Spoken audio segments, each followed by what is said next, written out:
Hi guys, this is Crystalline and I'm super excited this week, week 3 of my 15-minute free video response where you can ask me a question and I will respond through video. And if you are interested in putting your name in the hat, you do need to subscribe, make a little comment below, and send me an email with your information and what your question would be, and I pick out somebody each week. If you didn't get picked for 1 week, you might get picked for another week, and I will inform you about that.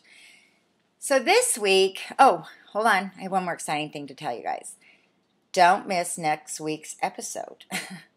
I have a very, very special guest that some of you may know, and she's going to allow me to give her name and do a 15-minute review on her. So I'm going to leave a little cliffhanger for that, but don't miss the next video.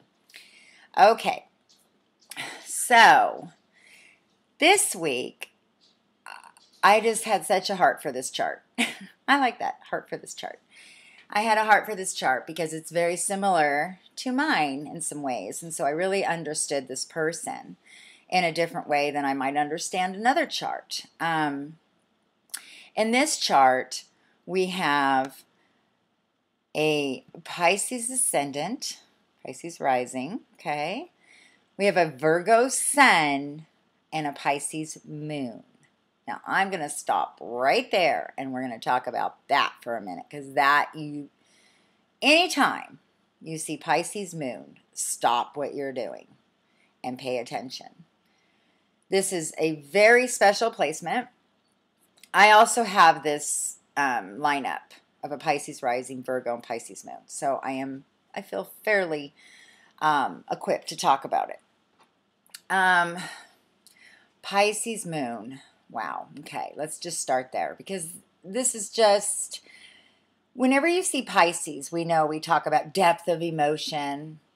We talk about intuitiveness, imagination, creativity, psychic, visionaries, writers, painters, actors, actresses.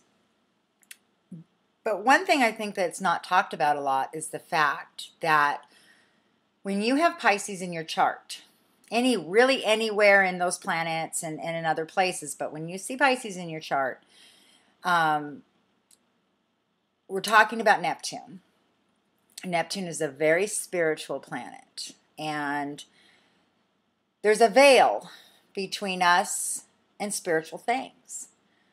And we're always trying to knock on that door and seek those things out. But when you have a Pisces moon, I'll just go there, and Pisces in other places, but definitely Pisces moon, the veil between Neptune, between those spiritual understandings and your reality is very thin. We can see right through it. We have the ability to go into that world. And when you're very young, we're talking about 1980 right now. I'm born in 68, so I've got a few more years understanding my Pisces moon. But when you're very young, it can be very, very confusing, because we live on such a deeper plane of life than most people. We're picking up on things all the time that we may not even understand. We're picking up on your emotions. We're picking up on emotions you don't even know you have. We're seeing visions for you. We're seeing into the future. We know when something bad is happening right as it is happening. But we don't know what it is until we get the phone call 15 minutes later. We are given dreams that come to life. We have visions that come to life. And it's a very powerful experience. We pick up on all of this, and then we go to, say, a social setting where people are talking and everybody's just having a really good time. And we're in this world of picking up on the whole room. And we wonder why we don't fit in. We wonder why we feel alone. It's because people just can't even fathom the place that we're at deep inside. And then on the outside, we're trying to, because the other beautiful trait of Pisces is we're able to become anybody we want to become. So we have this deep inner life, and then we have this outer perspective. We also see here that you have a Pisces rising. So that's your outer perspective. That's your outer persona. But that also is another huge placement of this powerful Neptune. Just watering your soul, saturating you all the time. And then we take Virgo Sun. This is an opposition. Virgos are analyzing everything. Everything has to be in an order.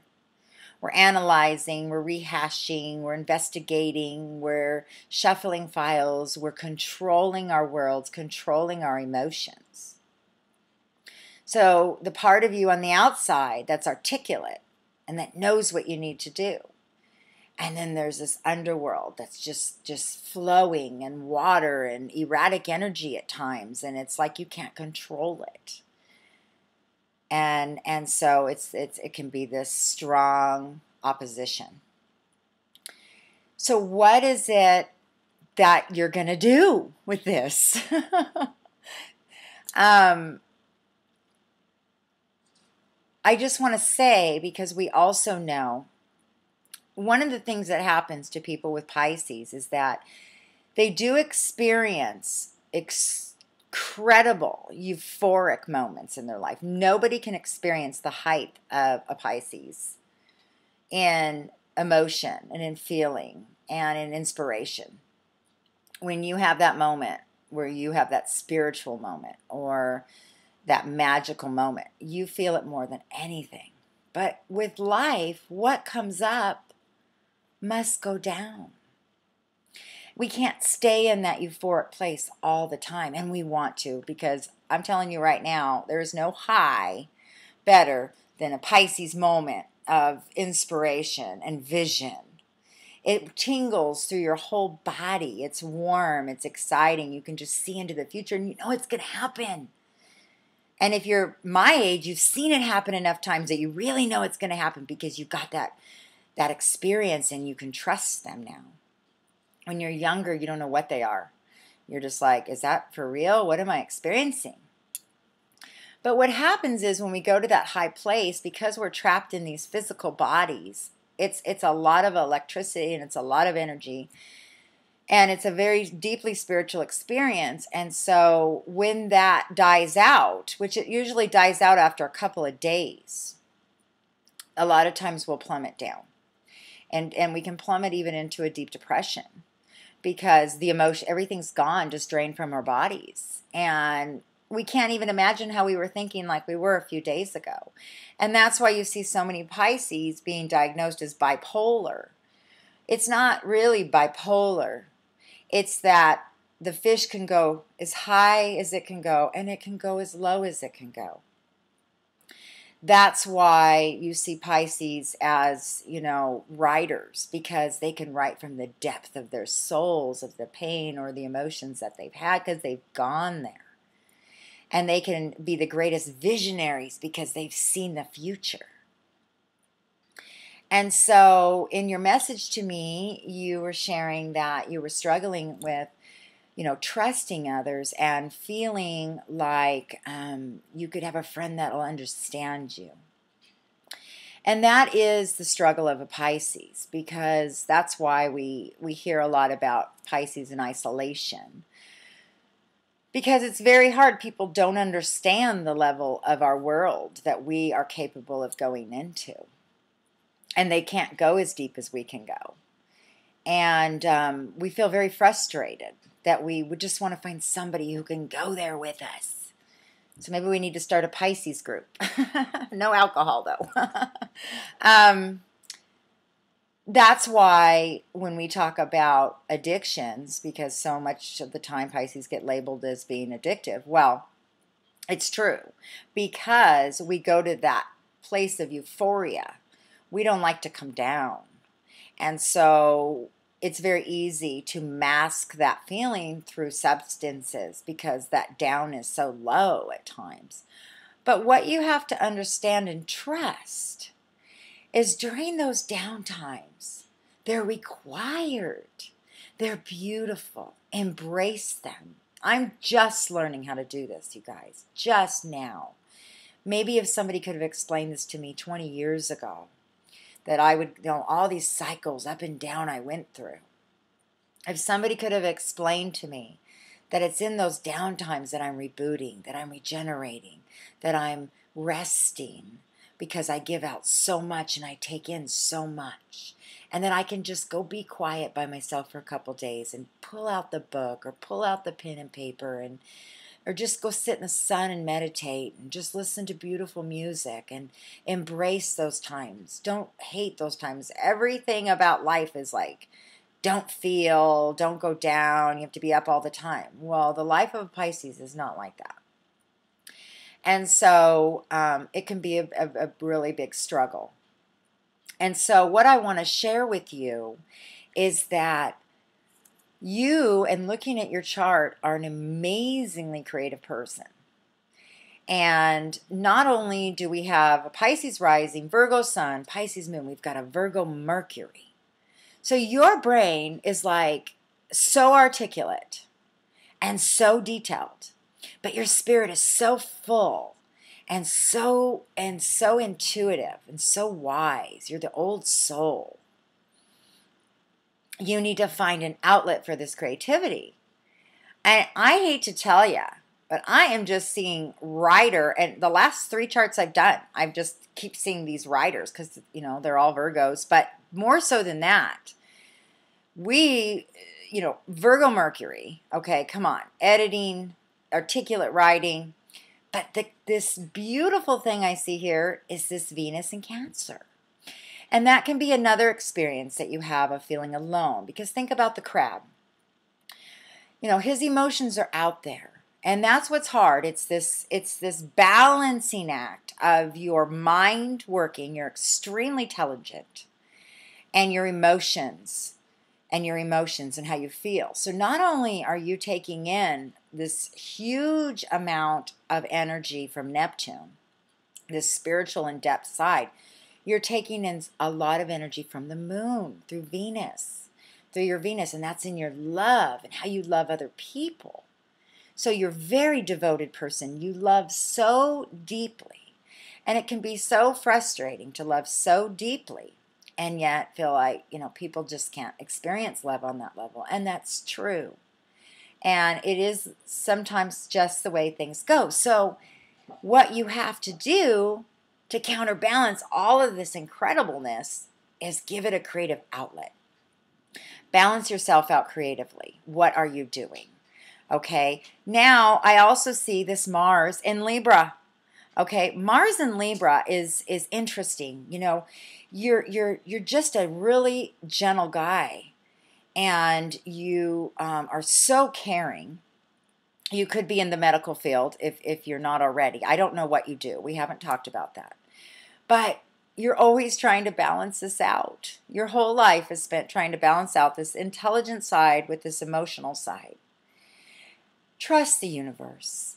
Trust God. He gave you these beautiful qualities. And you're very, very, very talented. I see also Cancer in the 5th house. I don't know if you know this, but that is also huge for writing, creative writing, children's books, very imaginative writing, okay? Anytime when you're looking for a writer, you're looking at Pisces, Virgo, Gemini, Sagittarius. Those are all our writers in the Ascendant, the Moon, and the 5th house, and Cancer. Hopefully I covered them all. You have all of that. You've got Pisces, you've got Virgo, you've got Cancer, Venus, which also makes for romance novels. You could do, this love that you have for people that maybe you feel like you can't express. You might be able to express it creatively. You could write the best romance novels ever written. With Libra in Mars, that's another huge sign of artistic ability. You could be an artist if you're not already. I really want to hear what you're doing now. I'm really excited because you're just absolutely brilliant and gifted. We just have a few more seconds here. And I just want to say, I wish I had more time on your chart, and I hope that I was inspiring. I want to encourage you. You're a beautiful person. You're a very special person. Embrace your gifts. Keep learning about these different placements. Study your chart and embrace it. And take time alone. It's okay. Use that imagination and connect spiritually every day. You need to meditate. You need to find that place. And you know what? It's not about trusting everybody. It's about trusting your intuition. You're going to give from your heart. You have a huge heart, and you can't help but give that away. Just trust that you'll have people close around you that love you. You're going to have a lot of mentors looking at Capricorn in your 11th house. You may not have thousands of friends. You're going to be someone that has a few quality friends. Use your artistic gift. Really use it. If you're not doing that, get to school, get around people artistic, use this gift. You are very gifted. That's where you need to put your positive energy. And, trust. The things that are deep in your heart will come back to you and fill you up. We're given these gifts, and we'll be supplied with everything we need, including love. So just trust and pray. Pray a lot. Pray for those people around you, because you're already picking up on all of their stuff. And just be careful you don't, absorb everything. And, be careful you don't isolate too much, because you're Virgo. Virgo. We like to talk. We like to get out there. So, again, I wish I had more time, but I hope that helped. Bye, guys.